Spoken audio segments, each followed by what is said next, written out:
Yeah, YouTubers, Tasman here, bringing you another episode of Foundry VTT from the ground up. And in our last episode, we actually, well, I'm not in that screen, but we went over the sidebar and the different options, and we kind of completed that. In this episode, just before we go into the actual application, I want to point out that this now has a thing in it. So if you click on the install worlds, we're in the game worlds section. If we click on install worlds, you'll see that we actually have one called Clash at the Kobold Cauldron. This is a free adventure for owners of Foundry VTT. And what this will allow you to do, which is really cool, is it downloads the entire adventure and puts it in your list. So like I said, this is Clash at I can't talk. Clash at Kobold Cauldron. It's by DM Dave, and he's created this adventure, which is a 10th level adventure for 5th edition. And as you can see here, it tells you a tiny bit about it. But anyway, he gives it to us for free, and it's designed for Foundry VTT. So let's go ahead and just jump in our world, not that one. Go ahead and launch our world.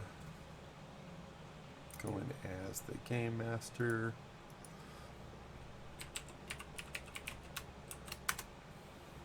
And launch in. So I've already got Derby Kid and Derby Fam loaded up in here.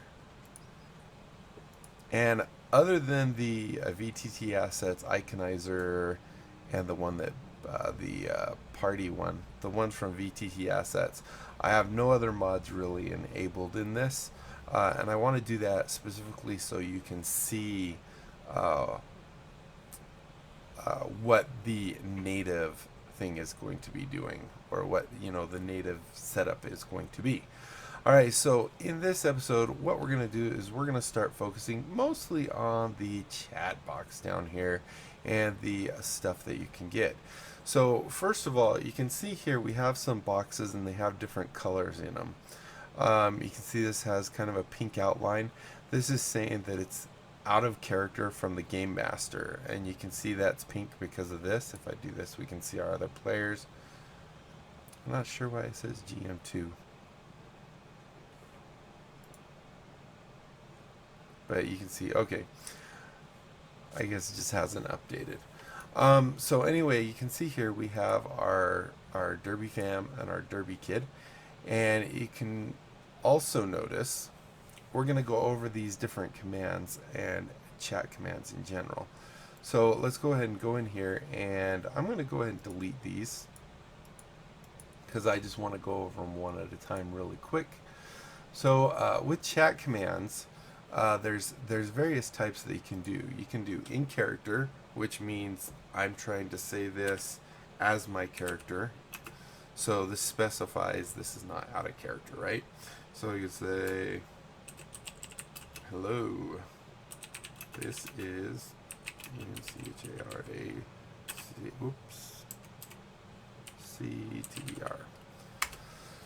And you'll notice that it pops up here. Now there is an option also where you can set it up so that you can have chat bubbles appear and the screen pans to that user. This could get a little annoying if you're zoomed way in and you have people kind of spread apart. Maybe let me just show you those options real quick. They are supposed to be in the configure settings, and I think they're in the core here. Maybe.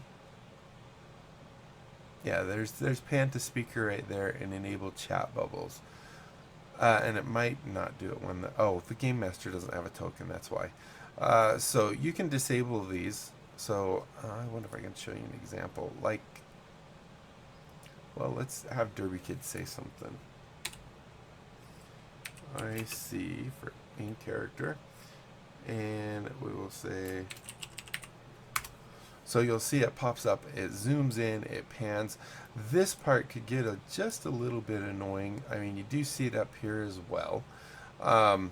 So the panning part I'm not sure I really like, just because it if a lot of people are doing talking, yeah, it draws the attention. It has kind of that cool thematic feel to it. However, it could have you just bouncing back and forth and get very nauseating at the same time. Did I say that? Let me just double check. I did not. So I do like, personally, I do like the bubbles. I think that's kind of cool. But I would rather have it not pan all over the screen and zoom in and all that stuff. So now if we try it again, in character, say hi. You can see it is small, but it kind of gives you a really quick idea who just said that, right? And yeah, that's kind of funny that you can't even see Derby Kid. So it would just pan to a black part of the screen. Now, if you had on the vision sharing between the party, then that would also take care of a lot of that. All right, so let's continue on with other commands. So we have the in character one. We also have out of character, and as you might have guessed, that's just OOC, and that's not necessarily going to work really well as the game master saying it, because we're always out of character. So we could say this, whoops, is out of CHARACTR. So you'll notice the out of character will actually draw a line according to the color of the player's dice and that they've chosen for their character. And you'll see that it does show up on someone else's screen as that little line. The next one we have is an emote. Now, emotes simply are things like laughs or, you know, some kind of emote that you're an action that's conveyed through text for that player. So, for example, you might say, you know, emote, and then waves her hand, right? So we could say slash, and I believe I saw somewhere, I can't remember if maybe it's Fantasy Grounds I'm thinking of, but emoji. This is the, you can do all of these. Yeah, so sorry, got a little sidetracked. So with emote, you can just type this and say WAVE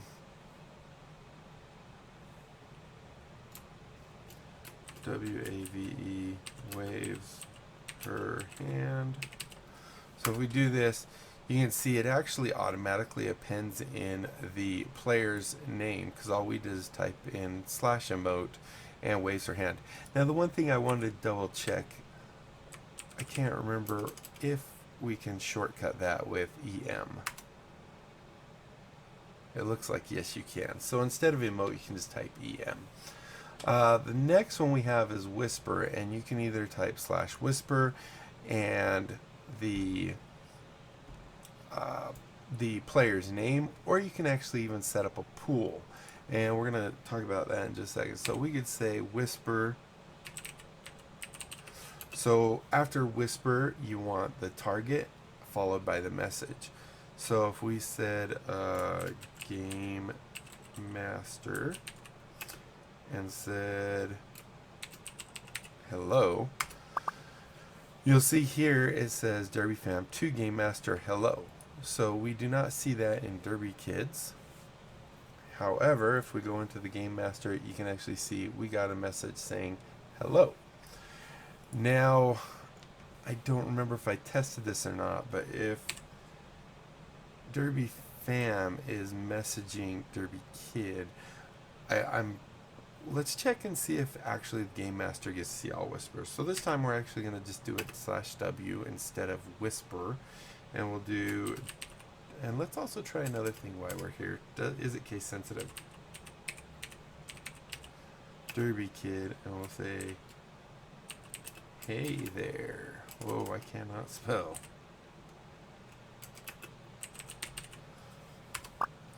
So this is a message from DerbyCam to DerbyKid, and you heard lots of popping. That's because I have all these on the same system.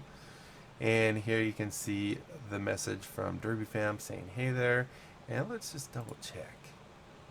Wow. That actually kind of surprised me. Usually GMs get to see everything.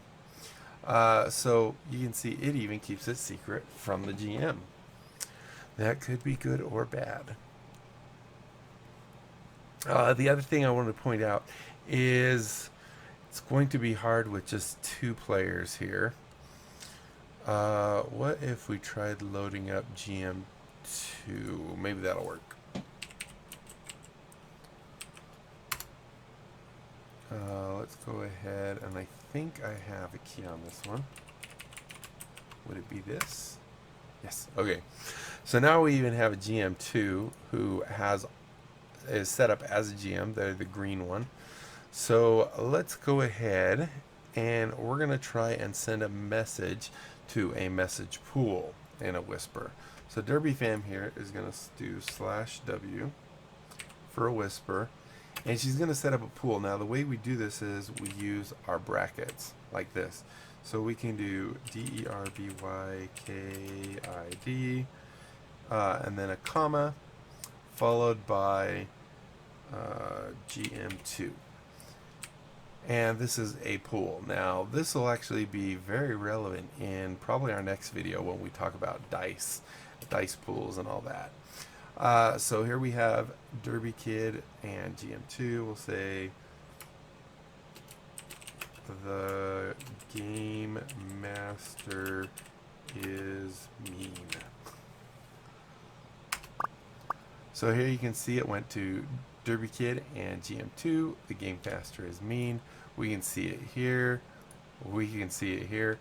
However, our game master sees nothing, is oblivious that that message was ever sent. Not 100% sure how I feel about that.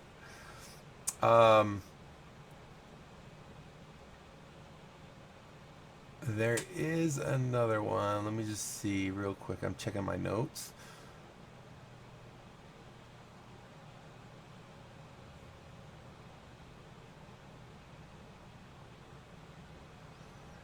So it also says that instead of the, I'm not sure if that's what this means, but let's try this.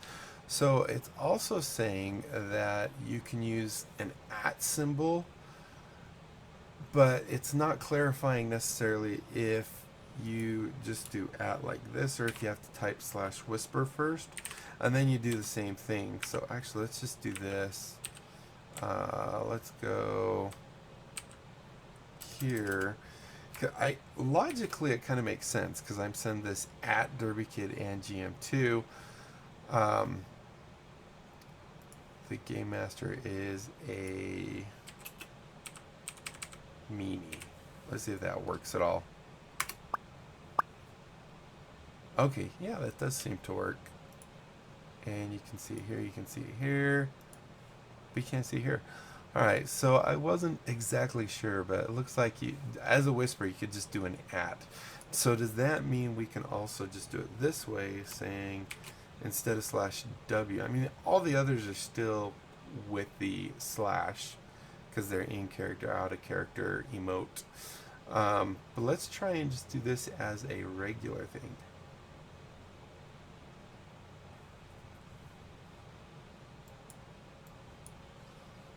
Alright, so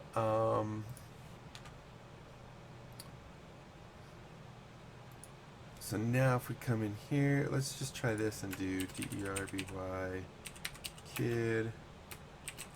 This is ASECRET. Yeah, it looks like it does that. So an easy way to remember it is /W, but you can also just use the @ symbol and then the name. Now, one other thing I wanted to quickly point out, let's say a GM here is wanting to quickly, let's say we have multiple GMs. The other thing you can do is you can do @ and you can do GM, even if you don't have a player named GM, and you say let's kill them all. And what this will do is it'll automatically send it to anyone with the Game Master rank in the thing. You can also do this as players. You can actually say, we could say, for example, at PLAYER, right? It's not, with GM, it's not GMs, it's just GM. But with players, it is players. And we could say, I think they are TRY trying to kill us off. And you'll see this automatically sends it to all the players, but not GMs at all. So I think that basically covers the types of chats. And we already went over the chat bubbles. So the next thing I kind of want to just tap into for the next tiny bit is some really basic stuff about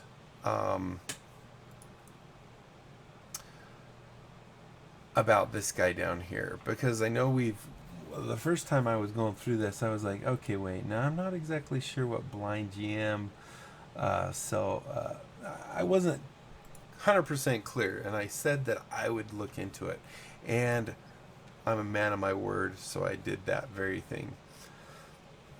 So what I wanted to point out is what these different settings are. And not only, for those that are faster at typing than clicking a mouse button and then coming here and so on and so forth, you can actually do all these things directly from that. The other thing I want to point out is in the players, you'll notice there's no icons right here, but the GMs do have these. This one will actually export the chat log to a file where you can have the entire chat saved as a text file. This one will delete the entire chat log here. So that's good to note.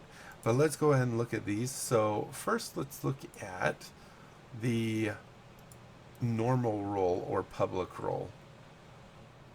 This is basically the same thing as just typing role. So if we just said /ROLL or /R, and we could say 1D20. So as you can see, it just rolls it. And you could hear it in everyone's different screens. If we change this is the question I have. Now, if I actually type roll in here, does this keep it as a same roll? It does not. So this overrides this. That's kind of good to note,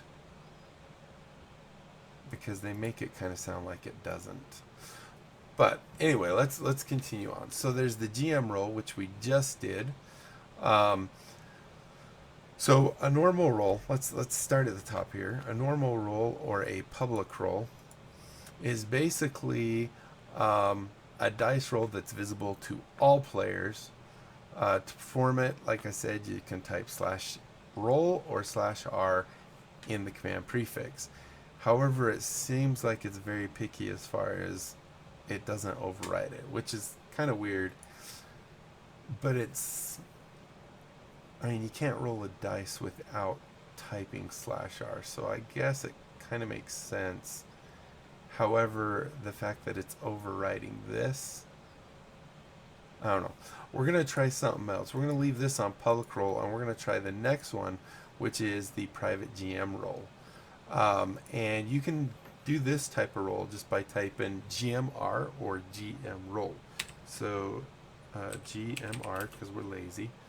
And we're going to leave this on public role because I want to see for sure if this will override that. If it works properly, we should get a gray window like that one right there that says that it actually shows who it's to, because it's for GMs. So let's do 1D20 and try that. So that one did override it. So maybe if it's just roll, it just does that. That kind of seems weird to me. I'm not sure. Maybe it's not counterproductive. I mean, because you always have to type /R to do any kind of standard roll. Oh well. Let's move on. The next one is called a blind roll. So blind GM roll. A blind roll is a private dice roll where the results and details of the roll are only visible to Game Master users. The rolling player will not see the result of their own roll. This is the same thing as rolling in the dice tower, or some kind of device that keeps the players from seeing what they actually rolled. This is if you've watched any of my Fantasy Ground stuff, I really like this because it eliminates the metagaming of, say, when you are doing various checks. So you can do this by typing blind roll, B roll, or BR. And once again, let's do this as a character because they shouldn't even have the GM stuff, private GM roll. But if we do it here, let's just see if it works for them too. We're going to do, what was it, BR? Yes. So BR, we'll do 1d20, and I think that's good. So let's try that. So yeah, it did override that, so that's good. Actually, no, that's not good. That's still private. They see their roll. Blind GM roll. Let's try that. Now that's what they're supposed to do. So it does seem like this is definitely overriding anything you type down in here. So, I mean, if I said this is the blind GM roll, and I do that exact same roll, but as just a standard roll, does it? Yeah.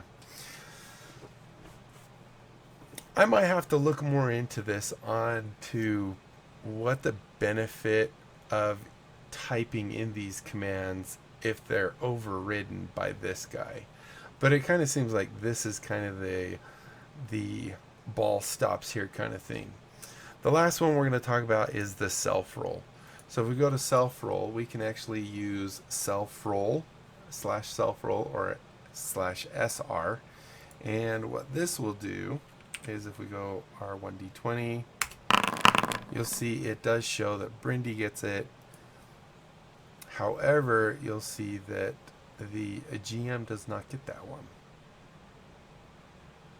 And other players do not get it. They do see that something was rolled, to add the little bit of scariness to it. However, they do not see it. Now, I thought, let me just double check something. So if I do was it blind GM roll? No, I think it was self roll.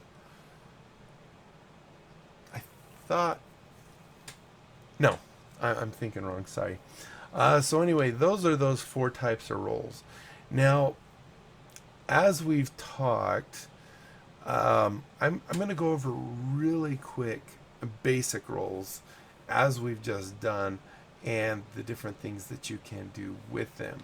For example, let's say if we want to roll with our ability strength modifier. It's not quite as easy as, say, in Fantasy Grounds where you just double click it.